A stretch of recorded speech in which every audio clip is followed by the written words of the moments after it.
Hello and welcome to Joy News Prime. Coming up tonight, the Enchi Magistrate Court remands into police custody couple who beat their 4-year-old daughter to death for bedwetting. The diseased girl used to urinate in the night, and they tried to punish her by using hot water. She sat on hot water, and that one doesn't serve them right, and they whipped her and broke her arm. Also, husband of woman accused of kidnapping and fake pregnancy insists he physically saw the belly of her wife during the alleged 10 months of pregnancy. We have the fascinating details from today's cross-examination. I am trying to discredit what they have said. I'm trying to discredit them, that they are not witnesses to be believed by the court. And also what they have said is not to be believed by the court. Former Deputy Finance Minister Atu Forson fights back, insisting the Attorney General's quest to prosecute him over alleged financial losses to the state is driven by hate, prejudice, and amounts to an abuse of prosecutorial powers. And clearly this is witch hunting. But let me tell the government that I'm not a witch. Business cocoa carriers reject 20% increase for offloading a bag of cocoa following talks with management of Cocoa Board. They are vowed to continue their strike action. We'll bring you an update. If we accept this 82 pesos, what we are trying to say to ourselves is that we are risking our future until they pay us one city. We are continuing with the strike. All right. If the economy of Ghana is going to suffer, I think it's the management of Cocoa Board and not we the carriers. We have details of these stories, including the latest in showbiz and sports here on Joy News Prime. We are coming to you live from our studios at Fandofa, Kukumlemle, Accra. We're on DSTV, channel 421 and GoTV 144. My name is Ernest Mino. This is your home of independent, fearless, and credible journalism.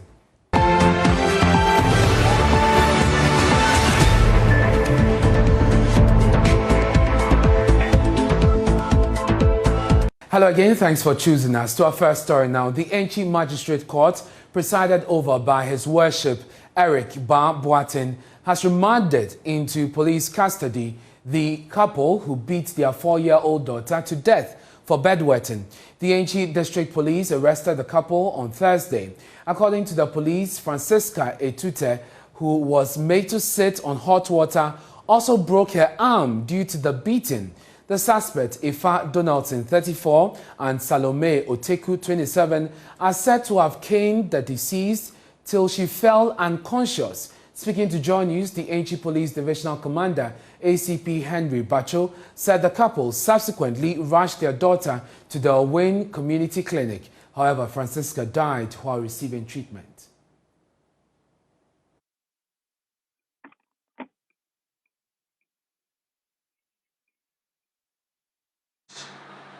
I had information that the couple named Salome Etute and Daniel Efa, they beat their 4-year daughter and she fell unconscious. And then she was rushed to the Wayne Community Clinic at New York Castle. While she was taking treatment, she passed on. But the couple decided to go and hide the body in their room, covered with jumbo leaves, expecting to bury the child in the night. So when we had the information, we went there and it was true. So we picked them together with the body to Enchi. The body is deposited at government hospital in Enchi here. And the husband and the wife are in our custody for investigation. We heard from the suspects was that the deceased girl used to urinate in the night, and they tried to punish her by using hot water. She sat on hot water, and that one doesn't serve them right, and they whipped her and broke her arm. And then she was rushed, and she felt unconscious. She was rushed to the hospital, our Wayne Community Hospital at New York, where she died. ACP Bacho also noted a team was deployed to pick up the suspect for interrogation. Meanwhile, the body has been deposited at the Enchi Government Hospital for autopsy. The suspect are to reappear in court on January 24, 2022. Let's go on to the phone lines now. We're joined by the Executive Director of Child Rights International, Bright Appiah. Mr. Appiah, thank you for joining us here on Joy News Prime. Such a worrying story there for you at Child Rights International. These stories are ones that break your heart, and you indeed go to talk about the institutional failures. Is this one that you see that institutions have failed to address? Well, yes, the family system has failed to address this particular issue, and then also the level of awareness that we need to create for people to know that you cannot take a child for granted. For that matter, you need to be very circumspect when you are dealing with a child. We failed in that aspect also. Because when you live in a state where people commit certain offenses that are grievous in nature, and knowing very well that there are laws that protect the interests of children, and still people go to the extent of doing that, then it means that we've not been able to let people have that understanding that the state itself is behind the protection of children. So to that extent, yes, the family system failed. Institutions that have been mandated by law to protect the interests of children have also failed in this direction. How would you recommend that these things are addressed, seeing that in some of the cases, you see a clear case of frustration on the part of the parent, even though in some cases it is not quite clear what may have necessitated those actions? How do you suggest we deal with this? First, we need to let people have a clear understanding of children's makeup and their developmental stage, so that they would appreciate children when they are growing, and certain things that they don't have control over when it happens, and certain things that you cannot also use punishment as a means of stopping it, because it is biological and it's psychological. So that understanding must be there for people to know how best to provide care for children. Again, there are a lot of things that happen in the family system because we have a very close family system. So things happen to children within the family system. Either people decide not to intervene or they have no knowledge of what is happening. So it is important that we look at having a policy that opens up the system so that the state can direct the extent to which people can provide a parenting for children, so that where there is abuse, the state can easily come in to deal with those issues. So opening up of the family system is very, very critical, because if you don't do that, then some of these things will keep happening to children, and parents to have understanding that it is my child. Therefore, whatever I want to do to the child, I can do so without any interference from anybody else, even from government and all that. So once we are able to do this, I think that it will open up our social safety net and strengthen it, so that people will not just take advantage of children. In terms of the justice system, would you recommend any other punitive measure aside custodial sentences for persons who, come in these situations, who flout the law? Well, if you look at the history of our justice system, especially issues that relate to children, the court has set up a certain precedent that they don't really play with matters that relate to children. So they have proven themselves in terms of issues that come before them that relate to children. So we expect that the history that is established would also be strengthened and deepened, so that when matters of this nature come, they will look at all others involved, and then make sure that they give a ruling that will be deterrent enough for people to stop committing some of these grievous offenses against children. Mr. Appiah, I'm grateful for your time. That's Bright Appiah, Executive Director of Child Rights International. I saw my wife's physical belly from the 1st month to the 10th month when we moved from our residence in Colombia to live with her mother at the old John Saba Road, also in Takoradi. These are the exact words of the husband of Josephine Payne Simmons, the lady in the controversy of fake pregnancy and kidnapping in Takoradi. Thursday, the full trial began with a cross-examination of two of the Prosecution witnessed the husband, Michael Simmons, and the mother of the accused, Agnes Aisel. Correspondent Natalia Kwanzaa was in court and joins us with more on this.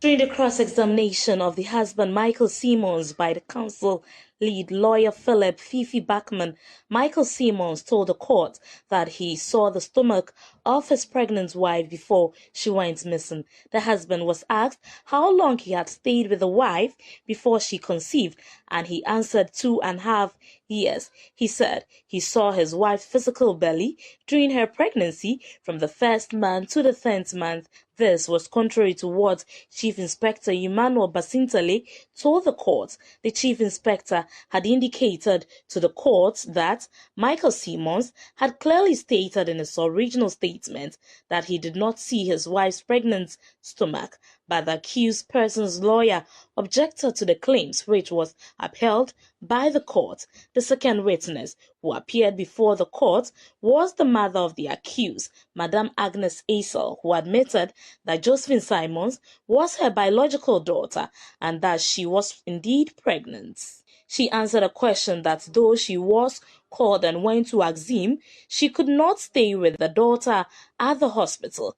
Madame Aisel added that she could not speak, but only signed, and she was in handcuffs at Axim, but afterwards was transferred to the Fianquanta Regional Hospital. The lead counsel questioned what happened at the police station, and she answered that she was asked to agree with what the medics have said, that her daughter was not pregnant, but she couldn't do that and was locked up for a day. Oh, there hasn't been any surprise. They brought their statements, and I had to subject those statements through fire. That's what we call cross-examination. So I am trying to discredit what they have said. I'm trying to discredit them, that they are not witnesses to be believed by the court, and also what they have said is not to be believed by the court. And, we are just, trying to ensure that the law takes its course. Meanwhile, Prosecutor Basintale did not carry out any cross-re-examination. The presiding judge, Michael Kujo-Ampedu, later adjourned the case to January 13th to allow other witnesses to appear. The law has, rules. If you put in your witness and the witness is cross-examined, we say that if you see that the witness has been bruised, which affects your case, and there's an ambiguity which is to be cleared, or a new fact has come up under cross-examination, you have to seek clearance from the witness so that you make your case. So as a lawyer on the other side, you have to be very, very apt. You have to have an eager eye and listen to what he's asking so that he doesn't, clear it. I have bruised him, so I want him to continue to be bruised till he dies. And the prosecution would want to revive him, and that is where I stood against, and the court upheld my. Yes, I will have to keep my arsenals with me because there are other witnesses coming. I can't reveal my arsenals until I finish with all of them. For Joy News, in Natalia Kwanzaa, Takoradi. Former Deputy Finance Minister Kazel Atu-Forson says the position of the NDC, the position the NDC has taken on government reversal of benchmark value discount is deceptive and pedestrian. Well, that is not Kazel Atu-Forson, but that is the NDC. The NDC at a news conference described the move by government as draconian and one that will worsen the living condition of Ghanaians. But in response, the Deputy Finance Minister, John Kumah, said the NDC's position is uninformed. Kweku Asante joins us on Zoom with more on this. Kweku, what point does the Deputy Finance Minister make to buttress his point that the NDC's position is shallow and pedestrian? All right, Ernest. So the Deputy Attorney General, a Deputy Minister for Finance, John Kumah, makes some points. For instance, he says that the NDC themselves do not seem to have read their own manifesto of 2020, for which reason some of the points they've raised do not buttress some of the arguments they've been making prior. First, he says that in the NDC's manifesto, they claimed that they were going to put in place measures to support local industries. But if they are against the removal of the benchmark values, then they are not supporting local industry, because we know that the AGI and others have always made the point that the benchmark values discount is stifling the growth of local industries.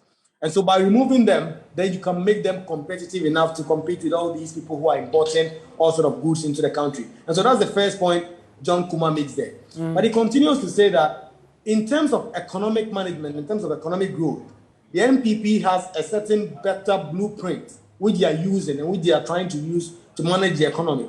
And so the NDC has seemed to have lost sight of all these parameters and indicators, for which reason it is against it. But government is saying, it is insisting actually, that they have taken this decision in the best interest of the Ghanaian economy.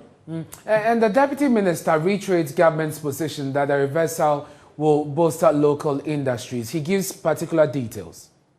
Right. So we know that the AGI and others seem to have been on the same page, that when it comes to removing these discounts, then what you are doing is that local industries are going to get enough funds, they're going to get enough resources to be able to compete locally. What the Deputy Finance Minister, Mr. John Kuma, is saying is that the government, by removing these discounts, the revenues that are going to come into the system, some of them are going to be pumped back into the economy. We know that government has been on an aggressive industrialization agenda using the one district, one factory. And so they are seeking that as a measure or as a catapult to ensure that the local industries are boosted and they get the kind of resources they need to be able to produce the maximum things Ghanaians need. We know that one issue that others have raised is that the local industry do not have the capacity to produce all that Ghanaian needs. For instance, in terms of sugar, we don't produce sugar locally. And so those who are against the benchmark discount removal say that, so how are we going to get our sugar? People are still going to import anyway. But the Finance Ministry is saying now that they are going to ensure that the one district, one factory, another industrialization agenda that government have put in place will lead to this. And Kweku, finally, he also responds to the other economic claims by the NDC, including the fact that government is desperate and needs to shore up its revenue and make its books look good. Right. So we know that the NDC have been saying that, for instance, the Vice President, Dr. Mahmoud Bawumia, is changing his stance. He's no longer an economic measure. He's turning into an industrialization and also digitalization giant. What the Finance Ministry is saying through Mr. John Kuma is that the NDC do not have the moral authority to speak about the economy, because the NDC referenced at that press conference what they say is government's appetite for taxes. And they are saying that the Finance Ministry, that the NDC during its period in government put a lot of taxes on the ordinary Ghanaian. They had to pay for condom taxes, machetes and other things. And so the NDC has lost that moral right to complain about taxes. The NDC has also been talking about fuel prices that are going up, which they say is the reflection of the poor economic indicators in the country. That is also something that the Deputy Finance Minister, John Kuma, has taken on significantly to argue that the NDC, during their time frame was in office between 2009 and 2016, did more in terms of increasing fuel prices than they have done. And so that kind of political analysis and political comparison also featured in that long write-up by the Deputy Finance Minister, John Kuma. Kweku, thank you for bringing us those details. Let's get a reaction from the NDC, and let's go to Parliament and speak to John Jinapor, who is a member of the Finance Committee. He joins us. Thank you very much, sir, for your time here on Joy News Prime. Now, this was part of the issues the NDC had with the 2022 budget. You do not seem to have succeeded with the negotiation with the Finance Minister. Certainly, because when you go into negotiation, it's a give and take. The Finance Minister is maintaining an intransigent position. He doesn't want to shift. He doesn't want to even reduce his e-levy by even 1 percentage point, not even 1 percentage point. And so when you go into negotiation and one side decides that I'm not moving an inch, certainly you cannot make progress. That is one. Two is that this whole issue about benchmark revenue has not been well thought out. You are supposed to reverse a benchmark value that will lead to a 30% increment. But yesterday you heard the imported. You are experiencing about 100% increment. That led to the Finance Ministry and GRS suspending that decision. So therefore, it tells you that consultation hasn't gone down well. It tells you that the finance minister should change his position. He alone cannot be a repository of knowledge, and that he should consult further so that we can carry this country together. But from what I'm seeing, if it continues on that tangent, if it continues on that trajectory, I can assure you he's going to face all these challenges that they are facing. We want this country to be governed, but he must learn to consult, and he must learn to also give way. Beyond the negotiations in Parliament, your party has also been speaking to this, and the Finance Ministry has responded to the claims the party is making. Sami Jemfi addressed the news conference saying that, government needs to withdraw this completely. John Kuma says this is completely shallow, it is pedestrian, ill-informed. How do you respond to this? This is about the people of Ghana. That is the most important thing. With the reversal of these benchmark revenues, what will be the impact on the ordinary Ghanaian? What will be the impact on the ordinary farmer who wants to import a Kia truck, which is not being assembled or manufactured in Ghana, to cut his goods so that he can be competitive? What will be the impact when it comes to like tricycles that in my constituency people need on a daily basis to move goods and services?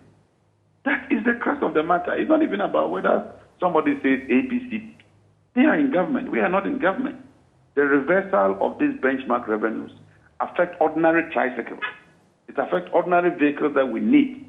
We are not talking of luxury vehicles. Even if we're talking of luxury vehicles, that's a different matter. We are talking of everyday vehicles that people need to move goods and services. What will be the impact on those people? And the finance minister should look at those issues and deal with them. Look, what was the reason for suspending Parliament? It was for further consultation on e-levy. Was that not the case? Has the finance minister consulted anybody in Parliament since that day? You are there, tell us. Meeting? I'm telling them I'm a member of the finance committee. Nobody has even reached out to her. Nobody has reached out to any member of the finance committee that, look, we have this period before the 25th, because I'm told Parliament recall has been extended to 25th. Let's meet, let's discuss the issues, let's deliberate on the matter, so that even before we get to the chamber, we would have dealt with a lot of the concerns. Nothing is happening. But Mr. Jinapo, the point government makes about boosting, local production. And for instance, if you look at the automotive industry, there have been some significant steps that have been taken to make sure that that industry grows. Are you saying that it is not that is not sufficient as a basis for the withdrawal? Are not manufactured or assembled here in Ghana. Kia trucks are not assembled or manufactured here in Ghana. Tricycles, they just bring them as knockdown here. And when you come to my constituency, for instance, these tricycles, these what others call abuboya, others call pragia, they are for everyday movement. They are not assembled here in Ghana. No factory in Ghana produces sugar. You had Commander Factory. The past 5 years, you haven't resuscitated it. You haven't done anything to it. And yet you are reversing all those values on basic commodities like sugar. If we're talking of things like poultry, things like rice, I'm sure we can all engage and discuss those issues. But if you don't hide under the cover of local production and extend it to all goods that are neither produced here or assembled here in Ghana, go and look at the list. I've seen the list. Yeah. A lot of the products are neither produced or manufactured here. Some of those products are inputs. That's why I said that the ordinary farmer will need a truck. The contractor will need a tipper truck in order to move moving equipment and those things. Tell me which factory here manufactures tipper truck in Ghana. Well, Mr. So if you say that you are reversing it on all vehicles, not a certain category of vehicles, and you tell us that because a certain company like Nissan assembles saloon cars in Ghana, you are being deceptive. Well, we'll leave it here because of time, but we are grateful that you could join us. That's the member of the Finance Committee of Parliament, John Jinapo. Now, let's stay with the NDC, because the former Deputy Finance Minister, Dr. Kezia Latu Forson, is not backing down on his allegation of being witch-hunted by the AG because of his entrenched position about the controversial e-levy. In a response to the AG's denial of persecution, Dr. Atuforsen has hit back, accusing him of abusing his prosecutorial powers handed him by the laws of the land. In a 5-paragraph statement issued on his Facebook page, his personal page, the Member of Parliament for Ejumako Inyanesiam constituency in the Central Region, among other things, says that the AG is targeting him. He says, I have noted a statement issued by a Deputy Attorney General claiming that by speaking out against the malice and deliberate political persecution inherited in the decision to prosecute me, I'm exposing the Attorney General to hate and prejudice. I wish to state that the Attorney General's office cannot determine my reaction to the sinister plot to needlessly tarnish my reputation and rob me of my liberty simply because I remain implacably opposed to the poor economic policies of this government, and in particular the e-levy. It is the Attorney General who is driven by hate, prejudice, and demagoguery. He is the one abusing his prosecutorial powers to silence critical political opponents. You recall the Attorney General, in a response to Dr. Forsen's allegation of persecution, and we bring you those details. He has said that the ongoing issue since 2017, with a number of statements taken from various persons at different points in time, including the Right Honourable Alban Babin, former Minister for Health, now the Speaker of Parliament, Mr. Kweku Agyeman-Menu. There was also Madam Sherry Aite and Dr. Alex Sedrefia, all former Ministers of Health, as well as first accused. The AG statement went on to say that investigations into the ambulance purchase contract are being finalized by the Criminal Investigations Department of the Ghana Police Service for the commencement of criminal proceedings against persons deemed fit for prosecution. Further statements were taken from various persons, and at the stage, no issue relating to the 2022 budget and economic policy of government had come up. Well, we'll bring you more on this in our subsequent bulletins. The National Communications Authority is facing intense criticism for widespread defects being experienced with its platform deployed for the SIM card re-registration exercise. The authority had issued a March 2022 ultimatum for all network subscribers to register their SIM cards with only the Ghana card. But barely 3 months to the deadline, the exercise has been plagued with significant technical hitches, causing hours of delay. We'll hear from the telecommunications experts shortly. But first, my colleague Manuel Cranton went out monitoring the process today. Here's his report. Long queues, wobbling legs, and exhausted customers. The typical scenes at the many mobile operator outlets across the country on Thursday. This has been the trend since the new year started, as subscribers race against time to meet the National Communications Authority's March 31 deadline for the re-registration of all SIM cards using only the Ghana card. The queues, which start forming as early as 5 a.m., will just not move. Today, we're able to do it. Maybe definitely we will stop. We won't do it. We'll go to space and then do our normal calls as during that time we do it, because if we see how the service is not working, we are supposed to go to work today, but because of the SIM registration, we are here. We've left everything in the house. You see, it's going against us. I came here yesterday around 6. I couldn't do it because after being through the line, they told me that I have to do some linking, and because I've done the linking yesterday, I cannot do it yesterday now, so I have to come next day. Yeah. It's today that I came back, they said there's no network, so we are still there. What time did you get here today? I get here around 7. Yesterday I didn't go work, today I didn't go work. If I'm not able to do it today, that means tomorrow I have to come back again. You see, that means I've wasted all my strength. I sala na almost when yellow. We have been in this queue for so long, and they say the network is down. We have left our work and we are here. If we leave, we may not return. We were here.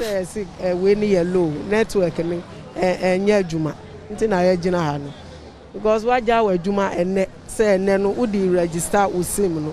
Sir, Usa Kobioma, China, Wunya chance. At the Ring Road office of MTN, the wait had almost become a punishment. The legs of 66-year-old Auntie Emilia could not hold any longer. She finally sat on a bare floor after waiting several hours without progress. And passes na yewa Efrenima and I ever join line. We have been here from 6 a.m. We have been in this queue since then, and they keep telling us the same thing. They say we can leave if we can't wait. The only problem is that no one can do it in our stead, so we have to come ourselves. This is so frustrating.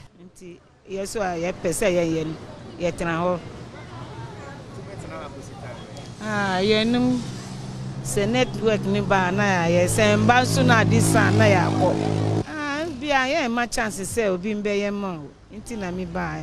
The picture was not so different at the Kwame Nkrumah Circle branch of Vodafone. The queues were similarly long, with some of the customers threatening to abandon the process altogether. The line, even the queue is not going. And so for me, I want to go home. I want to come later on, maybe next month. Because for me, I've already done the process on my phone. It's left with the caption of the fingers and look at the queue. Meanwhile, there are growing calls for the National Communications Authority to roll out more flexible alternatives to facilitate the adherence to the directive. Traveled where I went. How they did it was that there was some people who comes to do it for you at home. I think if they do it that way, it will be a little better than all of us coming to join here. They can even send some of the agents to go to houses to do it for them. I think that one will be best. Though the officials at the outlet will not go on record with the news team, they cite the unresponsiveness of the registration platform for the undue delay in the process. Manuel Cranting, Joy News, Accra. Meanwhile, some telecommunication experts are asking the NCA to deal with the challenges being experienced with its system if it wants to meet the March 2022 deadline. Desmond Israel is a cybersecurity consultant and telecommunication engineer. Now, if the NIA system has been clearly properly developed, then I would have anticipated that we would have maybe what we call application program interface components to hit the database without necessarily migrating the database to the NCA. And then we use a biometric authentication process rather than the identification process, because clearly under the authentication process, what we seek to achieve is that the data that is already there would be run against a reference model. So it's much faster and easier. It would have probably dealt with these application bottlenecks, trying to bring the application up all over again and all that. And also would have dealt with the data silo issue where we have multiple data sitting everywhere. I mean, every institution that is doing biometric registration is sort of like doing these on their own. I don't know at which point we want to do the integration, but if we were to do our homework well, we clearly should have designed a system to deal with these issues that we are having now. And that's the problem that I have with it as a professional. I'm failing to accept the explanation that, we'll fix it as we go. Does it look like something that we anticipated? we are at the end where is a near failure, you understand, in terms of timelines and in terms of efficiency of the system which has been designed to do this job. At the AirtelTigo head office, the mobile phone SIM card re-registration exercise is running smoothly. Although the long queues persist, some customers are satisfied with the pace at which the exercise is proceeding. Old and frail 75-year-old Agnes Barbara Kwao, who spoke to Joy News, says she was happy with special consideration given to the aged while the queue to re-register their SIM cards. My name is Madam Agnes Barbara Kwao. Just today, I just came today. Let's say about an hour. And they have a special line for the old ladies and then the old. So if you are an elderly person, you won't join the queue. When you just come, then they will ask you, show you where to go and sit. Then they will do everything for you. Nothing wrong. There's nothing wrong. Everything went on smoothly. Still to come here on Joy News Prime, cocoa carriers reject 20 peso increase for offloading a bag of cocoa following talks with management of Cocoa Board. They vow to continue with their strike. We'll bring you details. Accept this 82 pesos. What we are trying to say to ourselves is that we are risking our future until they pay us 1 cedi. We are continuing with the strike.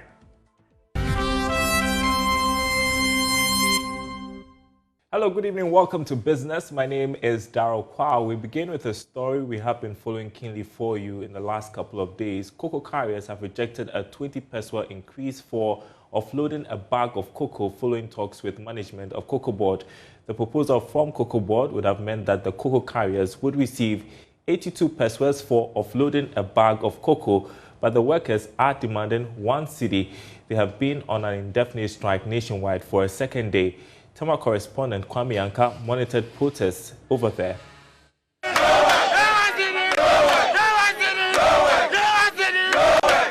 According to the cocoa carriers, cocoa marketing company does not have their interests at heart, leading to their current condition. For them, nothing has been done about their condition of service in the last 5 years, and a strike is the only means to drum home their concerns. The strike, they say, could affect haulage of cocoa for exports. The angry workers say they are given a paltry 31 pesos for offloading, an additional 31 pesos for stacking, despite risks they are exposed to. Speaking to Joy Business in Tema, the cocoa carriers are asking for increment from 62 pesos to 1 cedi per bag. When you come to pick one cocoa bag, and that they will give you 31 pesos, and at the end of the day, they cannot even buy you a pure water, common pure water to drink. How then do you take care of your families? How then will you now be able to take a car from wherever you are coming from? It's just a buy no sales for the first can be kind of 1 cedi per 1 bag. Because cocoa you man can buy you good them near Sanswa. If you can't buy we have 50 pesos. What's Sanswa cut up 50 pesos. First now come to 62 pesos per bag, and we are then lay and load, which means laying only 31 pesos. Yeah, you are crying uniform papa crying nibi. Yeah, never fire sika kotonta there, abaya juma. Ya poor juma crying, sure, you best out dry at your coffee and nibi. You best start to a food empty as a macam room. At the account in Yabantan, and you could go to coins far away bastard. Then Johnny to send a from where they are back on. So the workers are complaining about their working conditions. Like we've been reporting tonight, Cocoa Board was proposing at that meeting that the workers get 82 pesos for a bag of cocoa they offload, but the workers are not for it. Let's now hear from chairman of the cocoa carriers, Abobiga Roman Atanga, who says his members will stop at nothing to ensure their concerns are addressed. He spoke earlier on Business Live.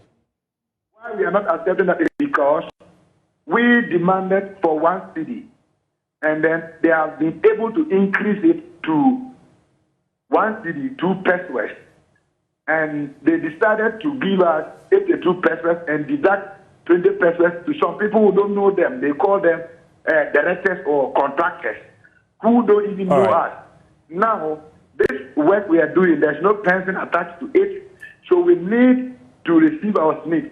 But the 82 they are giving us now is without SNIT, it's without welfare, it's without insurance. So we are just, if we accept this 82 pesos, what we are trying to say to ourselves is that we are risking our future. So what does that mean? That you are continuing your strike? You said? I'm asking, does that mean that you would continue with your strike? Until they pay us 1 cedi, we are continuing with the strike. All right. If the economy of Ghana is going to suffer, I think it's the management of Cocoa Board and not we the carriers. In other news, the Finance Minister, Ken Ofori-Atta, has met leadership of the Ghana Union of Traders Association and the Importers and Exporters Association of Ghana today over the scrapping of the benchmark value policy on 43 selected items. The meeting was expected to iron out any challenge as a result of the implementation of the policy. The two groups have kicked against the implementation of the reversal initially targeted at reducing import duty of those items. Executive Secretary of the Importers and Exporters Association, Samson Asaki Awingobid, spoke to Joy Business after the meeting. Which someone do that, we cannot pass on the cost to the final consumer. Even if you are passing, as we speak now, you go to Tama and other areas, cold stores are full to the brim. Things are not moving, so we don't think this is the right time for government to, as a matter of fact, reverse this 10% and 30% discount benchmark. My last question to you, what happens if you don't get that demand? And you talk about a compromise. What would be the perfect compromise? Well, we cannot say now. That's why we have called that one. First and foremost, we're not engaged. One, the engagement to start. WTO even give that opportunity to us. And two, we want them to suspend the sine die until further notice.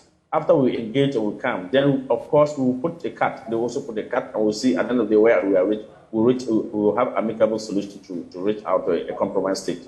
But as it stands now, we think that the suspension must be done until further notice. We need proper, not just one-time engagement. We need to engage. Proper WTO will give you that. We are bringing a policy of this status. We need to engage your people, if not less than 3 months in the calendar of a year. And so at least even they give you 2 months or even a month, about 6 citizens definitely will reach at the point. But as we stand now, we are calling on the government to suspend and allow importers to go ahead to pay current duties and taxes to the government.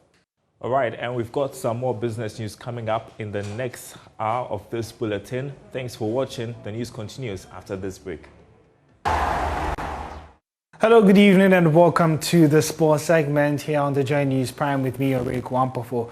The Black Stars have received a massive boost ahead of their opening game at the 2021 Africa Cup of Nations after insurance giants Glyco announced a $2 million package for the team. Joy Sports' Asari Bediako has the rest of the story. Je to bilo nezamislivo tako u tom trenutku.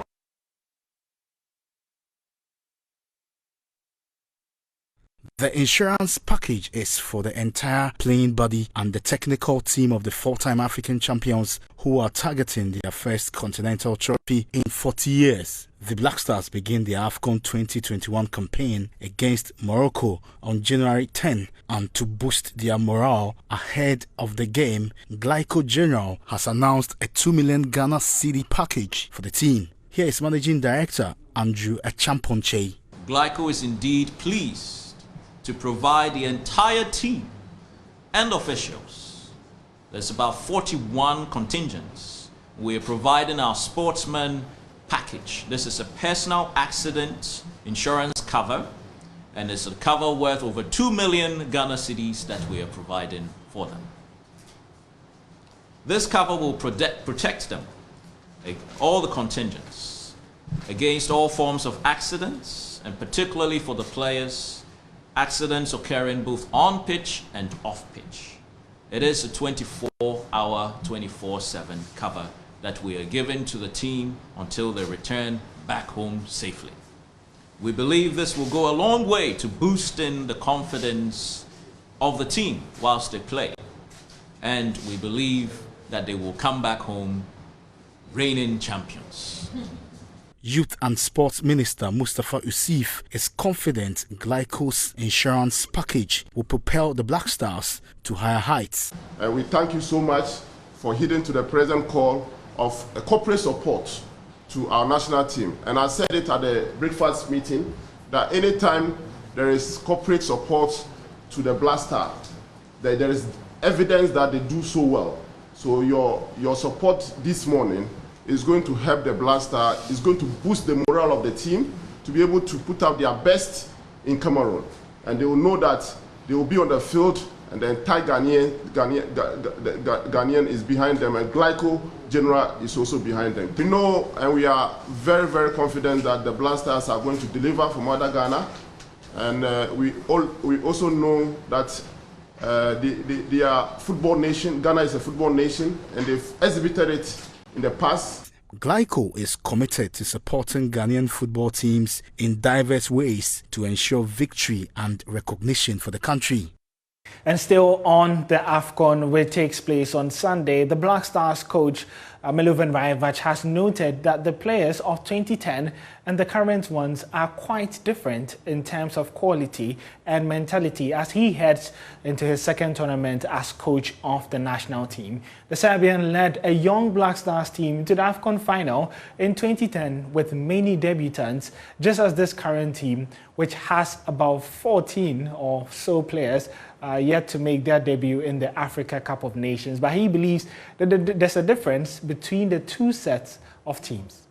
To je bilo nezamislivo tako u tom trenutku, jer glavni igrači iz Evrope nam nisu došli, ali smo imali znači ove druge igrače koji su se digli i koji su nam poslije pomogli u svjetskom prvenstvu da uradimo to što smo radili.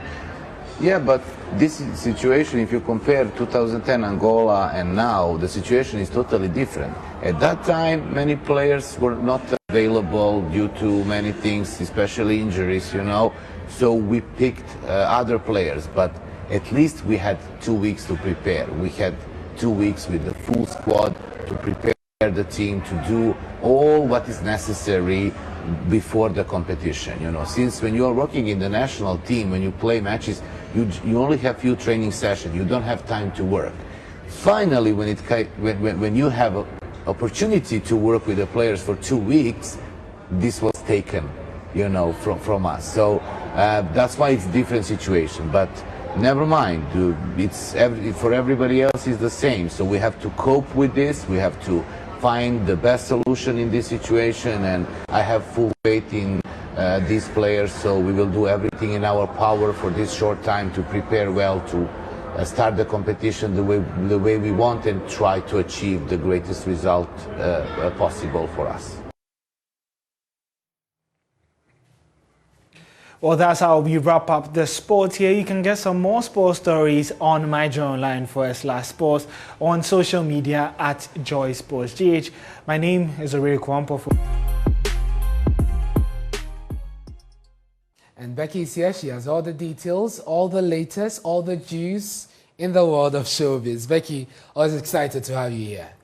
Thank you so much for having me every time. Let's talk about Kofi Kinata. Let's talk about I've seen the E-Vibes promo. E-Vibes. Looks exciting. Very exciting. You know, anything concerning Kofi Kinata is exciting. Yeah. He gets to share his journey in the music industry, how he started, how his mom being an inspiration for this whole journey, his family being supportive. A lot to look forward to this weekend on E-Vibes on Joy News, Saturday 8:30 a.m. And on Joy Prime? And on Joy Prime every Sunday 6 p.m. So that's just, let's listen to Kofi. It's a lot in the house.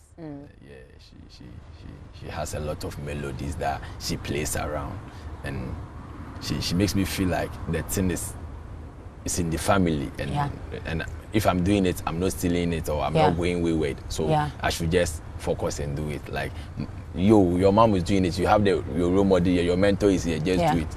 Yeah. Do you have siblings? Yeah. How many are you? 5. No, 5. You have an elder brother? Yes.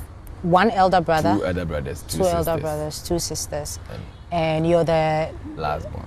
You're the last born. Yeah. The good one. Oh, obviously not.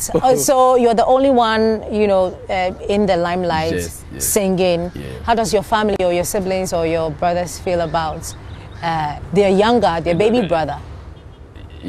They don't show it. I'm still their baby brother. My sister will call you and send you. Go and buy me this. Even when you go to Takoradi right now, she sees you. She can send you. She doesn't mind. Yeah. So. In my house, I don't feel like I'm a star. Okay. Yeah, but when I go outside, that's then when people makes me feel like, but in my house, your coffee, forget. Yeah. In the house, you're always what? Becky. Yeah. That's it. Yeah, baby. But Kofi is, yeah, baby. Yes. All right, but Kofi is always interesting to listen to. Yes. Going to his home base, that should bring some more excitement. Yeah. I definitely look forward to this. I am looking forward to this episode. You don't, want to miss this. Let's move away from Kofi. Let's talk about mental health, something that we don't always talk about. So Nigerian musician Dija says that she's realized or noticed that mental health issues are things that we don't always talk about here in Africa. And she's, all set out to embark on this project of, creating the awareness so that people will know that it's okay not to be okay. Interesting revelations there. Good to know she's opening up about this. Yeah, and it's also good to know that we have somebody who wants to champion this. Absolutely.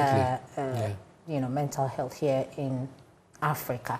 Let's move on. Let's talk about the Grammys. Yeah, I'm hearing something about it being postponed. And has it ever happened before? Yeah, before. That was last year because of COVID. Okay. But I mean, it was set to happen in January, but it was moved to March. Okay. But this time around is indefinite. So we're not too sure. But here's all we know.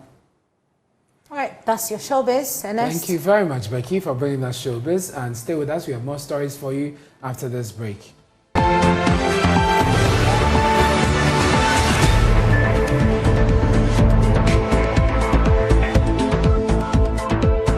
The Northern Regional Branch of the New Patriotic Party has suspended a leading communicator of the party, Alhaji Kalim Ibrahim, for flouting directives issued by the party in the region. He's accused of openly endorsing Trade Minister Alan Kojo Chemantin.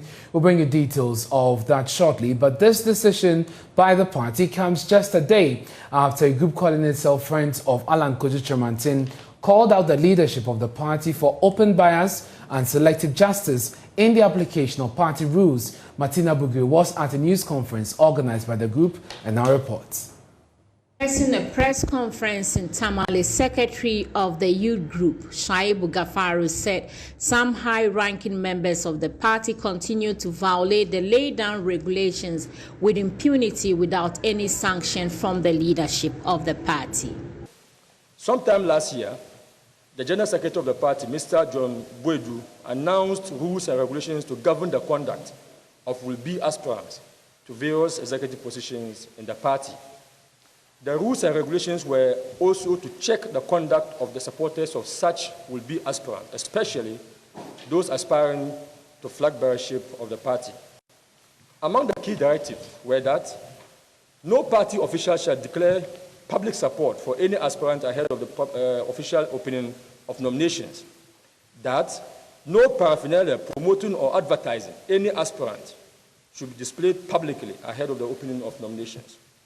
Since the announcement, a number of high-ranking members of the party have openly declared their support for the vice president, who, together with his supporters, have left nobody in doubt that he is interested in contesting the MPP flag bearership. Indeed, at the last National Delegates Conference of the party in Kumasi, no less a person than the vice president himself stood in flagrant breach of the aforementioned rules and regulations when he arrived at the conference grounds with supporters wearing his branded T-shirts and banners announcing his campaign for the flag bearership. Notable among these party officials are a deputy secretary of the party, Mr. Obiri Bwai, the Northern Regional Executive, led by Chairman Samba, the first Vice Regional Chairman of Ashanti, Mr. Kwabna Nsechere, the Member of Parliament for Karga, Honorable Amin Anta, the Member of Parliament for Tolong, Honorable Habib Idesu, and Honorable Farouk Mahama, MP for Yendi, and some others. These actions are clearly in violation of the party's rules, especially because of the bigotry associated with their declaration. Mr. Gafaru said if it is okay for others to declare their support for the vice president, why are party members who support Alan Kojo Chemantin are being treated like criminals chased by the party? The concerns we are raising today, ladies and gentlemen, are in respect of the fact that these and other regulations are not just being violated by some very high-ranking members of the party with impunity.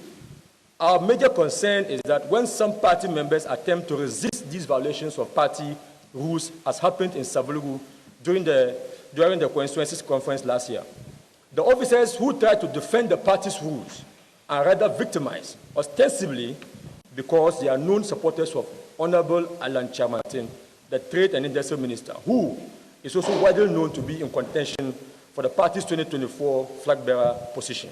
He added that the MPP party is a democratic party that believes and upholds alternative views, tolerance, and choice based on free will. MPP is a democratic party that believes in and upholds alternative views, tolerance, and choice based on free will.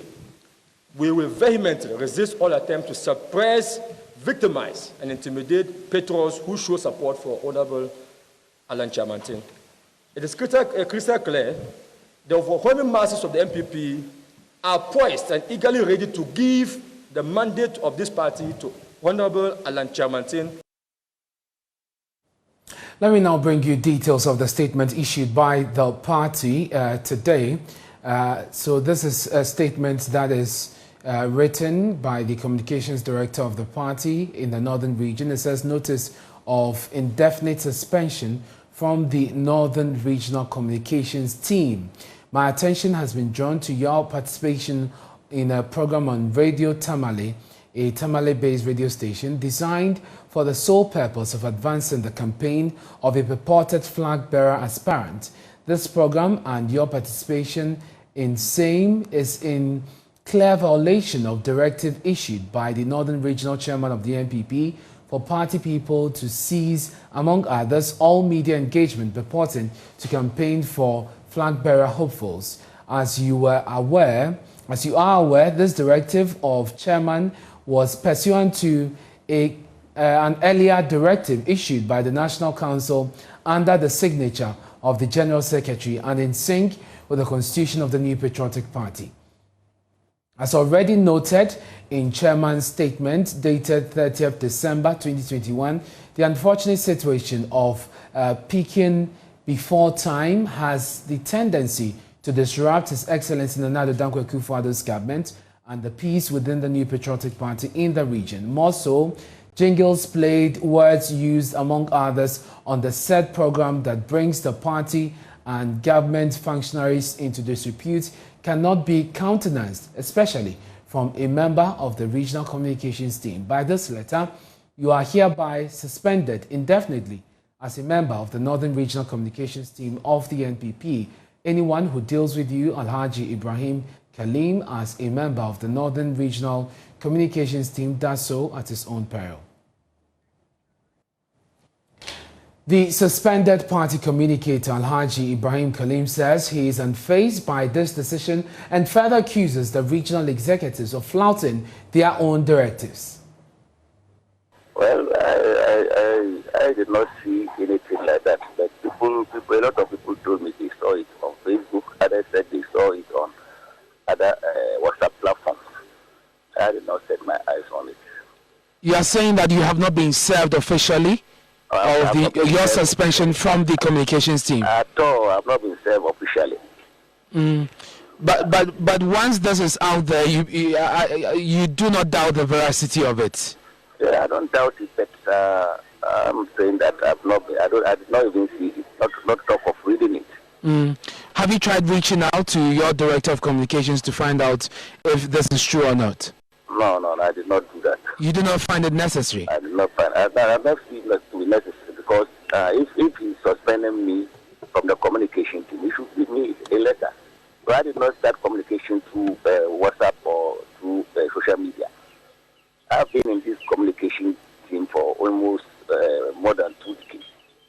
So at least they're suspending me.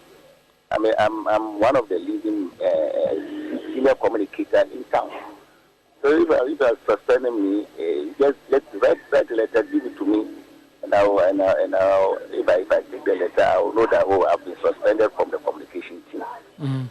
But you cannot just call me. If somebody just call me to tell me that what's that platform? We saw some letter.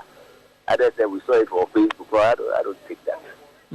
But the grounds for the suspension as communicated in this press release is the fact that you have flouted the rules of the party, directives issued by the party chairman, which is a reflection of what the General Secretary of the party had also given with regards to endorsing a flag bearer ahead of the opening of nominations. What do you make of that? It's absolutely lies. It's absolutely lies. It's not true. Are you denying that you have publicly endorsed Alan Chairman? Organized by friends of Alan, and I happen to go there every Tuesday. And it's not about campaigning. It's talking about Alan's ministries, what he has done, the factories and other things that he has done. So it's absolutely lies. And they should rather think of people who came out openly declaring for their preferred aspirants. And because that is the aspirant, the communication director and then the regional chairman, they are aspirants, they are quiet about it. MPs came out and then declared openly for their preferred aspirants. Away from that, the usual number of vehicles or vehicle owners jostling to register their vehicles at the Driver and Vehicle Licensing Authority in the Ashanti region has been missing this year. Officials attribute the situation to a number of measures introduced to make the process easily accessible and less complicated, including pre-inspection. Though Ashanti Regional Manager of the DVLA, Amos Abeka, anticipates some delays may occur, he says that should not affect the entire registration process. Nana Ojima has more in the following report. There is tight security at the entrance of the Ashanti Regional DVLA. The premises, though vast, is unable to contain the huge number of vehicles entering the premises. These are new vehicles hoping to be registered. But the authority says there is a reduction in the volume of vehicles expected to queue up here after pre-inspection processes were introduced to ease traffic. Amos Abeka is the Ashanti Regional Manager of the DVLA. Quite a number of people came in to do the pre-inspection, as we call it, especially in the month of December, a month to the peak period. We had quite a number of clients coming in to do that, which had a lot of impact in eventually what happened in January. That is the reason why, like I said, that the numbers never got to, the queue never got to, let's say, Aranga Junction. There were some queue, but it was manageable. Because the numbers are still a little bit high, the turnaround time might not be what should normally be. And so they will still experience a little bit of delay. And so we plead with them that they should bear with us. We are on our feet, on the ground. And so we still are here to take care of them. So whatever time. If you must come by all means, be assured that we'll serve you. But you experience some delay and they should bear with us. Meanwhile, some owners who had their vehicles registered commended DVLA for the new arrangement. I came and I met a lot of people here, my friends here, and then I was asking them, because of the delay, there are a lot of cars are here, so you have to wait to they get into the process. Process is smooth. The DVLA says it will be rolling out this year's DV plates next week. Just this morning, I've gotten communication that they are ready to be rolled out. And so over the weekend, we will stock our officers so that by Monday, they'll be available for the general public to get access to. For Joy News, Nana Ojima, Kumasi. Here in Accra, the DVLA has received applause for making registration and licensing less complicated. For years, customers had to present their vehicles at the DVLA office to join long queues. Since 2019, however, the authority has given customers the option of starting their vehicle registration online. It's a new year, and some vehicle owners who have registered their vehicles say the process is less stressful than they expected. They spoke to my colleague, Michael Ashele. The registration is a bit better, though sometimes it's stressful due to they recently opened about, is it 2 days ago or something? 25-year-old Godwin is one of the many satisfied customers since the system. Since 2019, car owners seeking to register their vehicles have had the option of completing some of the processes online before proceeding to the office for final inspection and collection of the number plate. There were some pending files or pending jobs from last year they were still working on. So I think that is where the delays came from. But so better still, it was cool. It was still good. First, when I came, I walked into the gate and they were like, what did I came for? I said, okay, I came for registration. I submitted my ID card, so the process went so well. But they told me I can't get the plate number the same day. I actually came here 2 days ago, but seriously, I won't lie to you, it was a bit stressful for me. But I just thank God it's a success anyway. the plate number I've received it already. But if the online process is faster, within a day, I think people will go. I don't think there will be enough crowd. Yeah. Prior to coming to the DVLA Greater Accra Regional Office, first-time registrar Kwesi Jomo expected to see long queues with complex processes. I thought the process is too cumbersome, but I think it's okay. It's okay. Yeah, they are all working perfectly. They are all working perfectly. That was not the case for him. Registering a car here for this Opel Vivaro.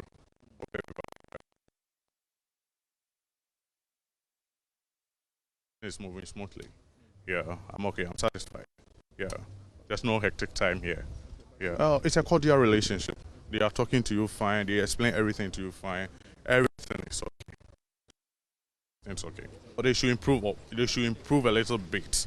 Yeah, a little bit on in terms of the inspection side. They should do a lot. An inspector with the DVLA, he highlights some more measures put in place to ensure a less cumbersome process for customers. In order to decongest the yard, we made people to come to inspect, to go through the custom process, and then do the inspection. So most of them did this last year, the inspection and then the custom process. So that's why you can't see much vehicles here. And as soon as that is done, you drive out of the yard. So that is one of the innovations that we brought to decongest the yard. Because we are not in the normal times.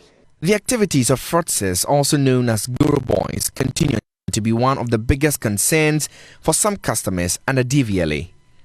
Greater Accra Regional Manager of the DVLA, Atakuma Mensah, says his outfit has put in measures to deal with the situation. So if you go around, you'll see we've deployed a lot of information around, telling people which room to go for which service at any point in time.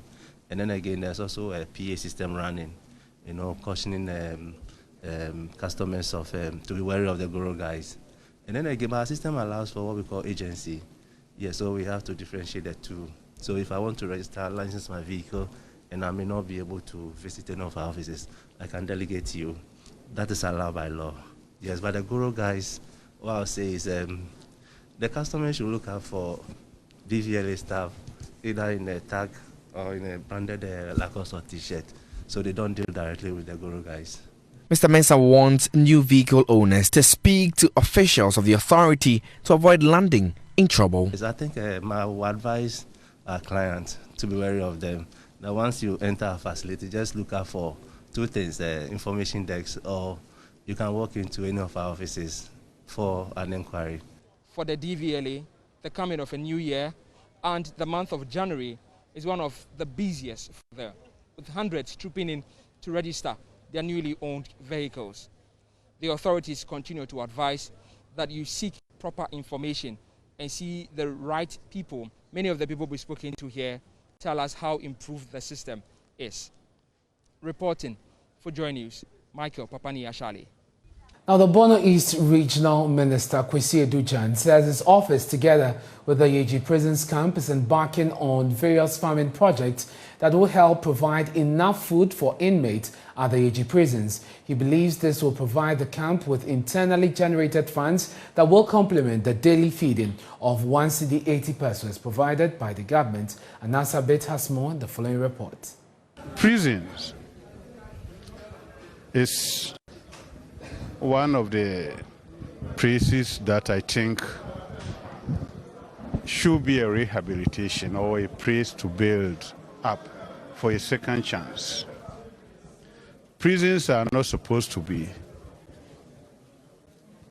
infrastructure that we lock people in and then we throw the key away. We're supposed to let them reflect on the past and then have a plan for their future. This is the Bono East Regional Minister Kwesi Edujan advocating for the need to transform our prisons into an avenue for reflection and hope for inmates. Mr. Edujan, who visits the Yeji prison's camp for the first time as part of his birthday celebrations, noted that inmates do not have enough tools capable of equipping them with better vocational skills to aid their lives after serving their various sentences. I've also gone to their workshop, the tailoring workshop. It's unfortunate. I mean, they are doing, this is a place for rehabilitation, but they don't have the tools and the equipment that will enable them embark on some of these activities. That when they go out, they will go out as better people than the way they came in here. So we're going to look into the educational sector to find out what best can be done for them in terms of vocational training, With inmates across the various Ghanaian prisons allocated a feeding fee of 1 cedi 80 pesos per head, which is seen as inadequate for them, the minister assured that the region will, together with the prisons service, ensure that inmates embark on farming projects that will provide them with enough food to feed themselves. For us, as a region, one of the areas we could embark on is to make available enough land for them to cultivate, and also to provide the mechanization and other infrastructure, other services that will enable them produce and use part of this produce to supplement whatever that the Ghana government is providing for them, to provide enough and quite nutritious meals for them. So we'll work with the prison services, we'll work with the stakeholders like the Ministry of Agriculture, Food and Agriculture, and other non-governmental organizations to make sure that we are able to provide most of the meals that they will need locally here. And we think that will also help them. He also encouraged the inmates to make good use of their time behind bars by learning skills that would make life meaningful for them after serving their various terms. Reporting for Joy News, Anas Sabit, Yeji. Mental health experts have bemoaned the increasing rate of substance abuse-related mental disorders among students in second cycle institutions. Lydia Abna Menu, an addiction counselor at the Willing Way Rehabilitation Center at Ejiso Asawase, observes alcohol-induced and substance abuse disorders remain high among the youth in the Ashanti region. The Willing Way Rehabilitation Center sees at least 20 of such cases every month. She's encouraging stakeholders to draw an action to tackle this worrying trend. Ohimin Teria of our health desk has more on the following report. Willing Way Foundation's Rehabilitation Center is currently home to 84 inmates, majority of whom are students from second cycle institutions. More than 2/3 of the students here are being treated for mainly substance abuse disorders. They abuse heroin, marijuana, and in some instances cocaine. The center receives at least 20 of such cases every month. Managers are alarmed by the increasing number of mental disorders involving students in second cycle schools. We want to promote mental health. Lydia Abuna Menu, an addiction counselor at the center, told a ceremony to award stakeholders in mental health the situation calls for urgent attention. Drug use in Ghana is becoming a problem in Ghana because people have this perception that, when you take marijuana, they have this thing. So the youth are easily influenced than the adults. So it is not easy because every day in and day out, they bring people into our facility. And because addiction is a chronic disease, it affects their family members also. So most of them, we treat the clients, and you have to also treat the family members. And the family, honestly speaking, they go through a lot. Because when your daughter or when your son or when your ward is suffering from addiction, it's a very serious disease. We have alcohol-induced and then we have drug-induced psychosis. They are many. They come all the time. But compared to alcohol, we get the substance use disorders. They come frequently than alcohol abuse also, yeah. The drug use, those who have used the marijuana and they become induced, they are many. In a month, we get like 20 or 22 people, like drug-induced psychosis. The Willing Way Foundation has honored 70 key stakeholders, including media practitioners, police officers, among others, for their contribution to mental health. Beneficiaries received citations. From Kumasi, for Joy News, Ohimintiria reporting. You're watching Joy News Prime with me, and Esther. We're taking a break on Roy 10. We have another dose of business for you.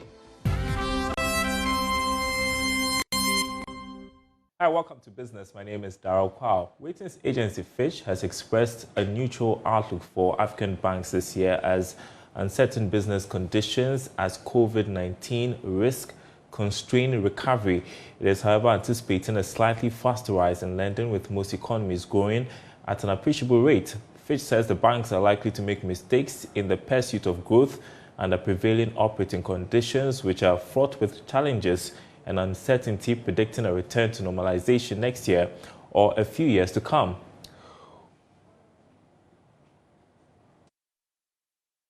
Managing Director of Amal Bank, now Bank of Africa, Menson Tokunu, has been reacting to this latest report from Fitch on African banks. He tells Joy Business many of the African banks operating in Ghana have made appreciable recovery from the impact of COVID-19 and therefore will make significant gains this year. There was appreciable recovery. If you look at the third quarter performance, I believe that the banks are going to be building on it, and the financial that are going to be churned out by the end of the year, I think in a couple of months, is going to show that African banks are doing very well. For me, I am very, very much optimistic. Whenever a lot of people, especially non-Africans, are saying that Africans are lagging, I think they do not know what they are saying. We are making appreciable recoveries, irrespective of COVID. And you can agree with me that the expectation of the outside world against Africa for COVID-19, they were all disappointed.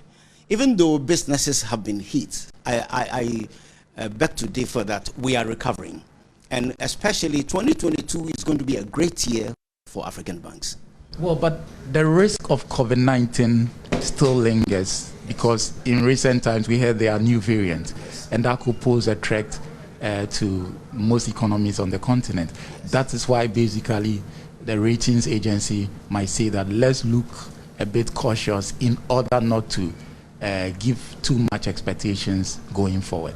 Okay, I think the Americans and the Europeans are having the effect of the new variants.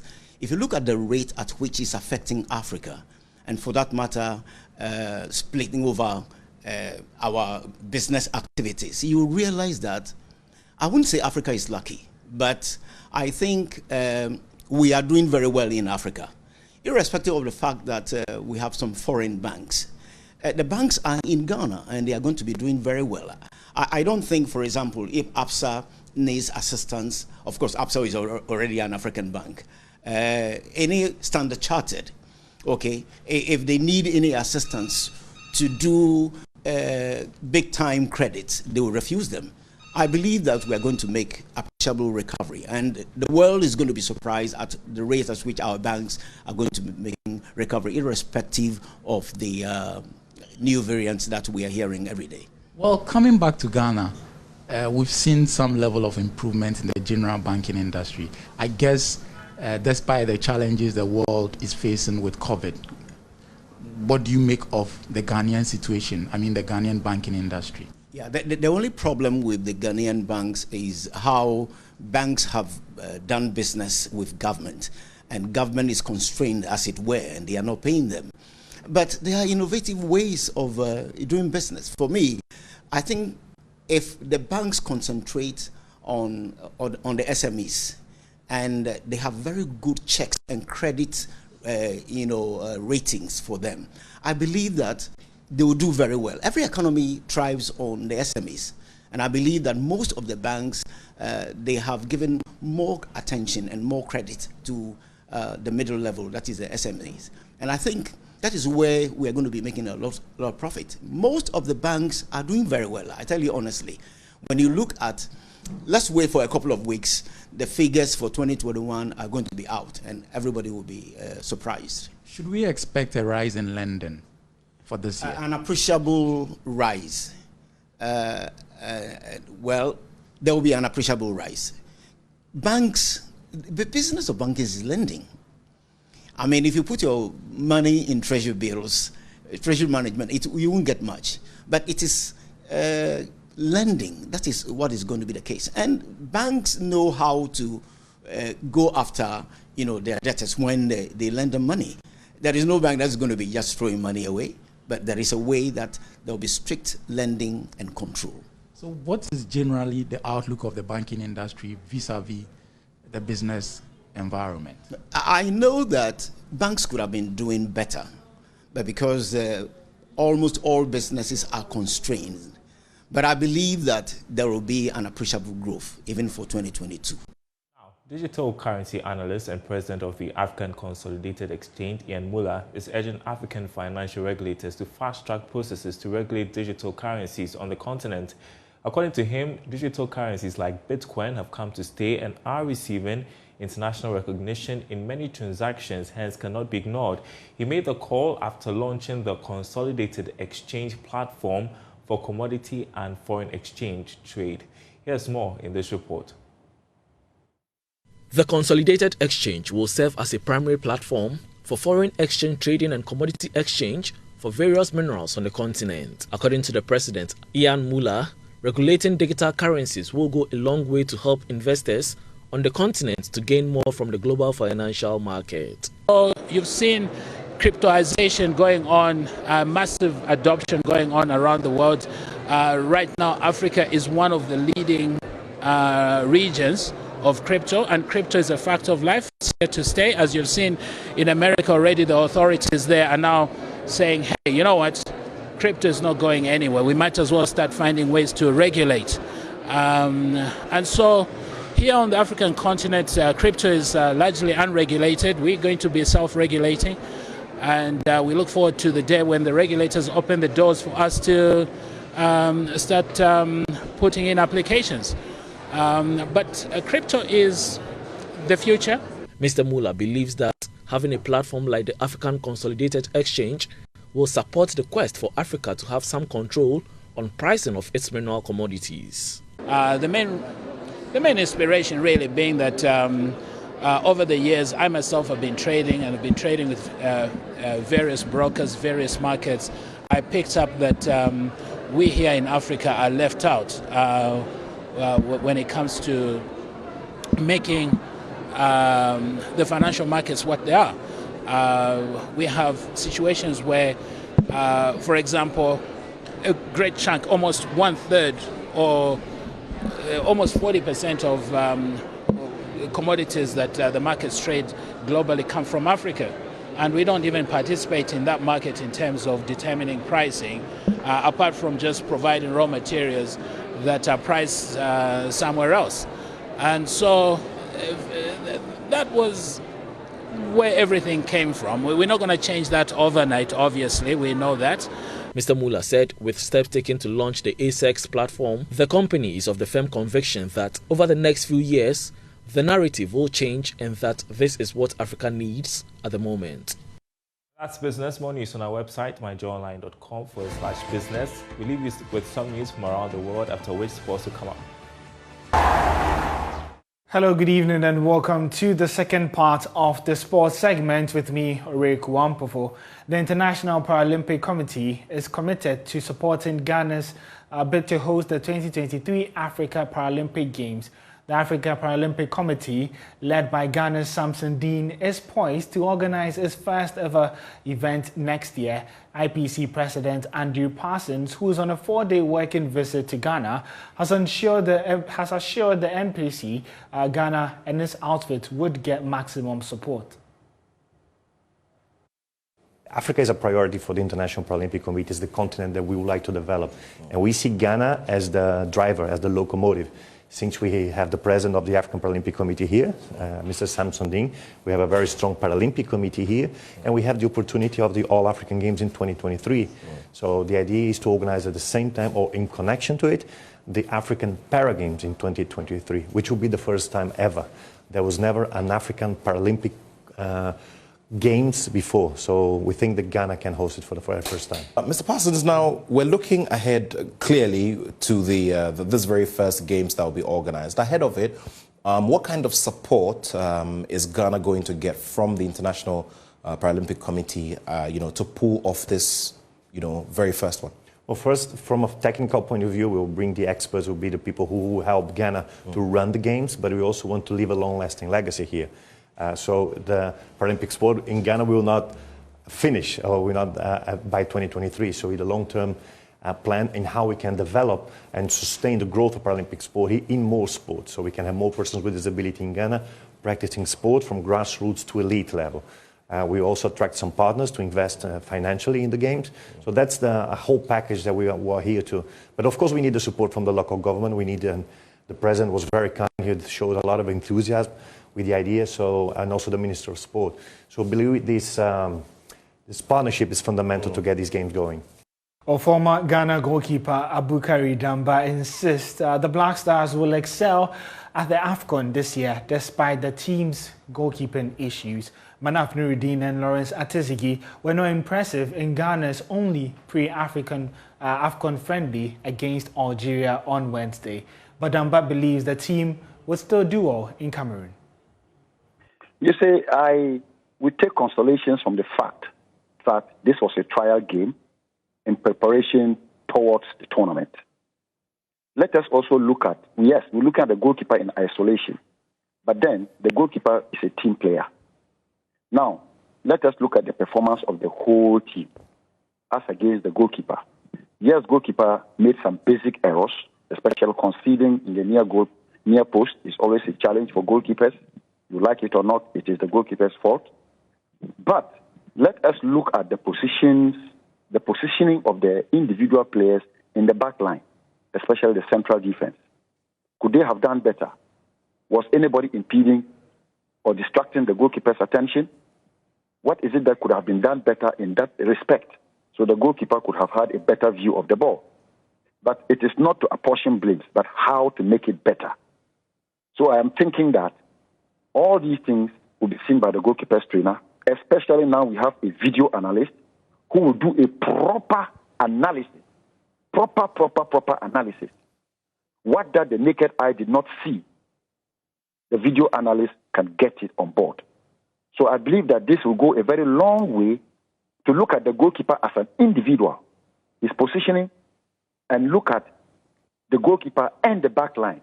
Is it that the back line players, central defense, could have done anything better? So I think that we still have a little bit of time to act on that, but it's not about training. Okay. It's not about training. It's about psyching up the player and making the player understand what to do at certain times. Well, Ghana begin their 2021 Africa Cup of Nations journey on Monday when they host North African giants Morocco. And we're bringing you updates on that on myjournalife.com/sports, or you can get ready for the Africa Cup of Nations on social media by following us at Joy Sports. GH, my name is Ore Kwampofo, and that wraps up the sports for today. And that's our show for tonight. Many thanks for your company. Please log on to myjournalife.com. You find more stories there. I'm Ernest. Good night.